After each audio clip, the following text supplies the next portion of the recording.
Fíjense ustedes, queridos amigos de la aventura de la vida, lo que a mí me pasó. Esto era en la reserva africana de Mara Masai. Estaba yo pasando la noche en una tienda de campaña, porque no había sitio en el parador, en el lodge de Kikerok. Cuando yo me dirigía a mi tienda de campaña, el Masai que me acompañaba me dijo que aquel león que acabábamos de ver, iluminado por su linterna, a menos de 20 metros de la puerta de lona de mi vieja tienda, era el famoso Hatari, un león que podía ser devorador de hombres. Me metí en la tienda, cerré como pude los podridos faldones, me enfrenté con mi sino, que era el de pasar, sin poder salir para nada, una noche entera cerca de un león, y empecé a pensar en el león y en los leones. Empecé a pensar sobre todo en esos pocos leones, esos diablos que han existido en la naturaleza y a los que los ingleses llaman man-eater, devoradores de hombres. Conté cómo nace un devorador de hombres. Un viejo león que no puede cazar, un viejo león segregado de la horda, un viejo león que un buen día, cuando vive como parásito de las hienas, se encuentra en un moribundo. Y ese león, devorando al viejo Masai, al moribundo, aprende que el hombre no es tan fuerte como él cree. Aprende que el hombre tiene la sangre dulce y caliente como cualquier otra presa. Aprende que el hombre es más fácil de desgarrar que la cebra o que el antílope. Aprende que el hombre es, sobre todo, mucho más fácil de cazar. Y así nace un devorador de hombres.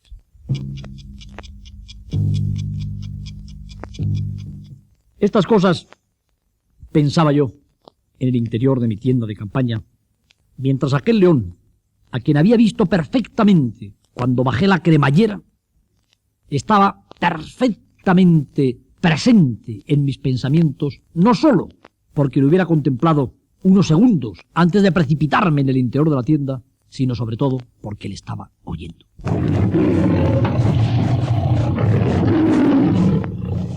El león contestó con un rugido poderosísimo, un rugido que hubiera hecho temblar la tierra, un rugido que para las lonas de mi pequeña tienda era como un terremoto para un edificio de más porte, a los lejanos leones que estaban marcando y delimitando sus territorios con su voz.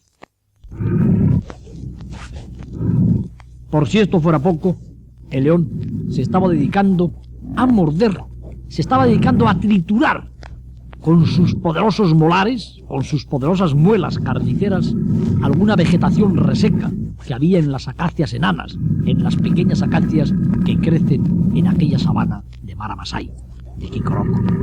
Entonces era para mí muy difícil, diríamos que imposible, conciliar el sueño.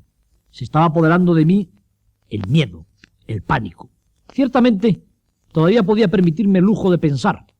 Todavía podía permitirme ese lujo tremendo que desaparece cuando estamos en las situaciones límite de hacer funcionar las neuronas de mi cerebro. Estaba pensando con un león, presunto devorador de hombres, muy cerca de mi tienda de campaña. ¿Y saben ustedes lo que pensaba? Pensaba en algo que nunca me he explicado muy bien.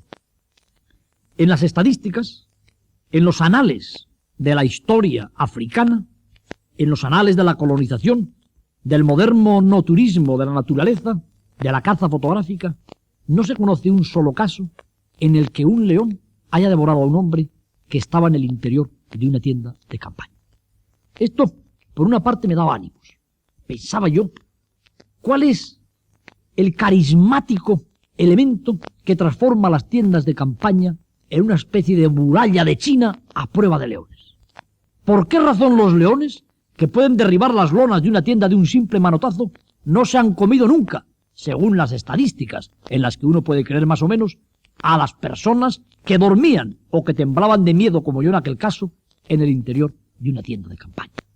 Y pensando en las tiendas de campaña, y mirando las lonas podridas, bamboleantes, movidas por el viento de la vieja tienda que me alojaba, empecé a acordarme de un famoso matador de hombres. De un matador de hombres tan importante que ha pasado a la historia con el nombre del matador de Kima. Kima Killer, le llaman los ingleses. Un león que él solo, o ayudado por lo visto por un escudero, es decir, por otro león, dio muerte a 19 obreros del ferrocarril del Sabo. De un león que él solo, o ayudado, como les digo, por un segundo león, que eso nunca se llegó a saber de todo, fue capaz de paralizar la construcción del más importante ferrocarril africano que estaba construyendo el Imperio Británico en la época de su máximo auge, a finales del siglo pasado. Estaba pensando yo que si el famoso matador de Quima fue capaz de devorar nada menos que al superintendente del ferrocarril de Uganda en el interior de un vagón herméticamente cerrado, de un vagón de madera y de hierro, ¿cómo podía confiar yo en las lonas de mi vieja tienda de campaña?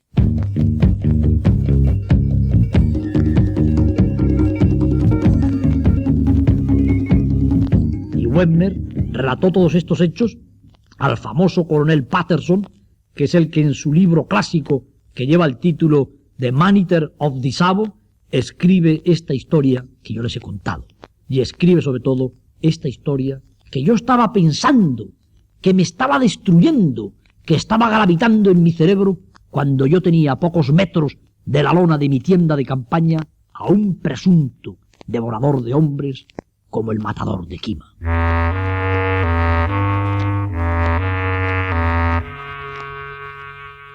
La noche fue eterna, tan larga, tan terrible para mí, que cuando a la mañana siguiente sonó la alegre voz del boy del lodge que venía a traerme el té, el morning tea, que dicen los ingleses, fue como si se hubiera abierto el paraíso. Estaba bañado en sudor. No había podido salir de la tienda ni siquiera para realizar mis más perentorias necesidades. Había sufrido todos los síntomas de la enfermedad del miedo y del terror. El león hubiera podido matarme con mucha más comodidad que aquel famoso león del Savo mató al superintendente del ferrocarril. Pero afortunadamente, o Hatari no era un devorador de hombres, o decididamente prefería la carne de Masái a la carne del blanco.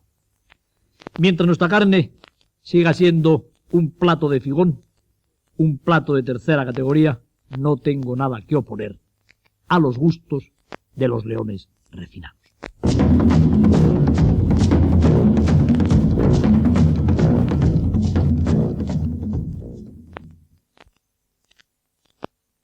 Cuando de pronto, equipado con aquel visor de origen italiano como las aletas, me metí en las aguas tibias del Mar Rojo, descubrí otro continente.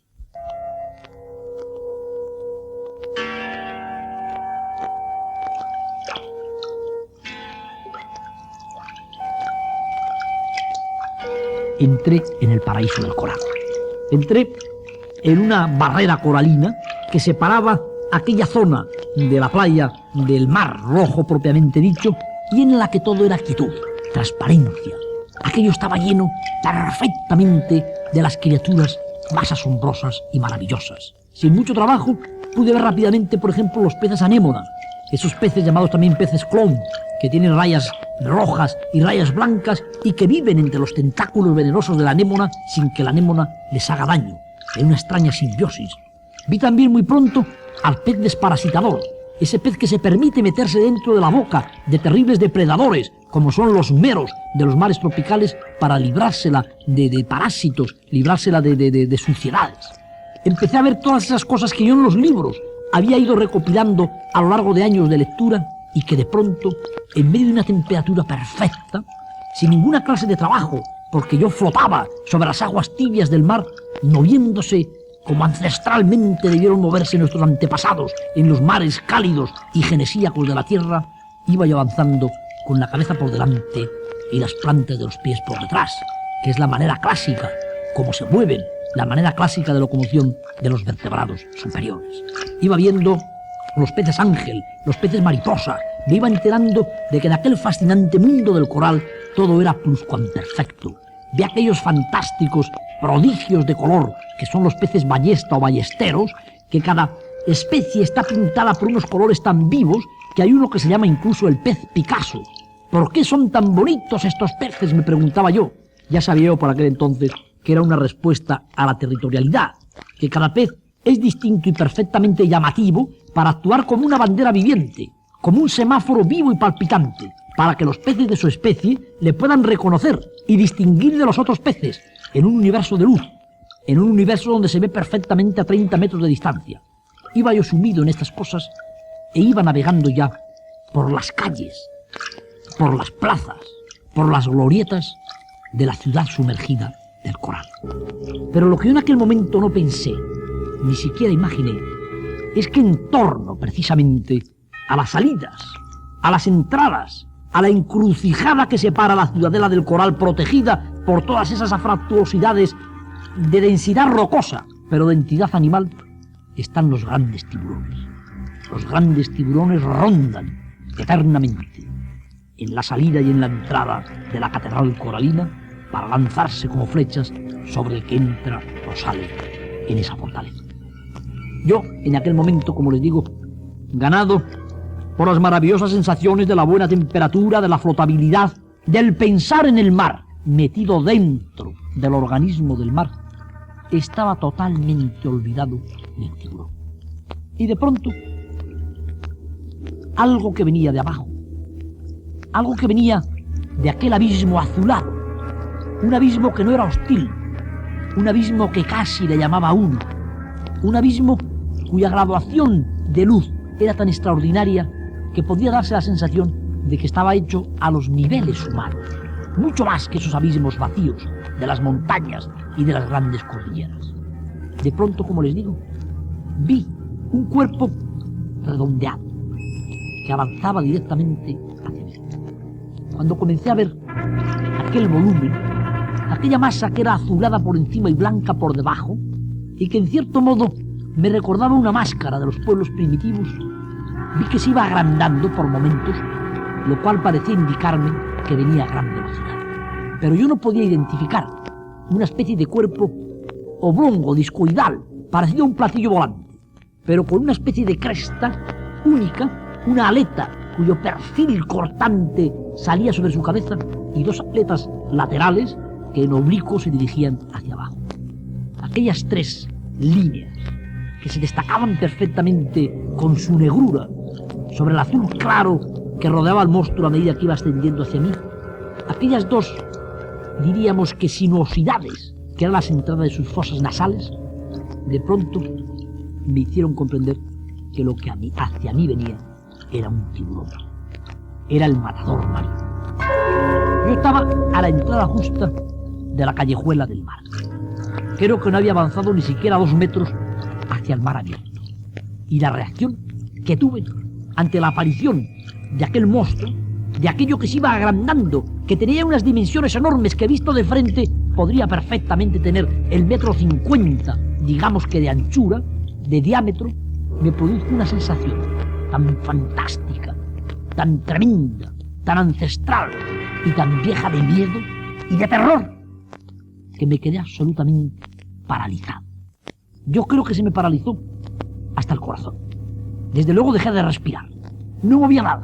Las aletas no podía moverlas. Yo no sé lo que pasaba dentro de mí, pero mientras aquella máquina monstruosa, que algo dentro de lo más profundo de mis neuronas me decía que podía ser el final, yo estaba quieto. No me movía. No hacía más que mirar a través de mi ojo único hacia lo que venía hacia mí. Algo me dijo, muy lejos en la historia de la vida. Algo me dijo muy lejos en la noche de mis tiempos, que lo que venía hacia mí era el rostro de la muerte.